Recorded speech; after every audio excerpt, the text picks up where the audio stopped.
ఓహో, కురువృద్ధులు వయోవృద్ధులు ధర్మవృద్ధులు అనుకునే ప్రభుత్వ బుద్ధి ఎంత జరగక నిద్రపోవచ్చున్నవా ఏమి?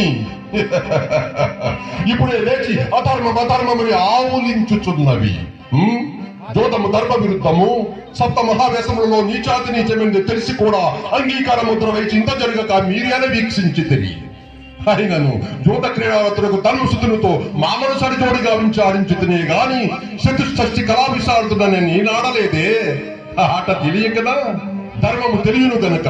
కానీ ధర్మము విచారింపక తమ్ముల విక్రమోపార్జితమైన సంపదలను మా తండ్రి దయాలభ్యమైన ఇంద్ర ప్రస్థమును తన ఒక్కడి సొత్తే అయినట్టుగా ఈ పాండు సూతుడు కొట్టినప్పుడు ఇది ధర్మం కాదని మీలో ఒక్కరైనా పెదవి కడిపిరా? సంపద వడ్డినప్పుడైనా తమ్ముడు నోరు మెతిపిరా? ఆడిని ఓలిగా వడ్డినప్పుడైనా ఆ మగవను మగసిరితో మత్స్యకర్ముడు కొట్టిన చూడవాడు నేను. పాంచాలిపై నీకేమతి కాలకున్నదని అర్జునుడైన అన్నను అడిగినా? సరధర్మచారుడైన బామను దయారహితంగా పందెం వచ్చినప్పుడే నువ్వు అమ్మా ఇది అమానుషమన్న వారి ఎవ్వరు నువ్వు లేరే. నేను గెలుచుడిచే మాజాచోదమైనది, ధర్మజుడే గెలిచిన ధర్మమే జయించినదని మీరు జేజేలు కొట్టిండేవారు కారా?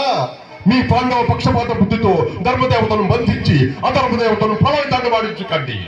తాత, అలనాడు స్వయంవర సమయమున నా పూర్మి మిత్రుడైన కన్నుని సోతకుల ప్రసూతుడైన వదలి బలభాయిష్కారం గావించిన ఆ ద్రౌపదుడికి బుద్ధి చెప్పుడికి తన ప్రయత్నం.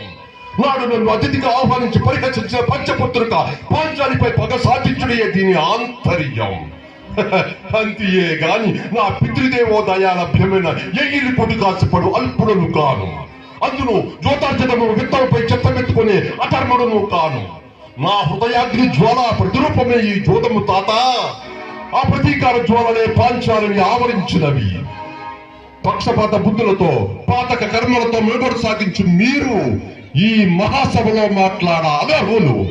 మీ హితోపదేశాలు కట్టిపెట్టండి, కూర్చోండి. Thank you sir, thank you.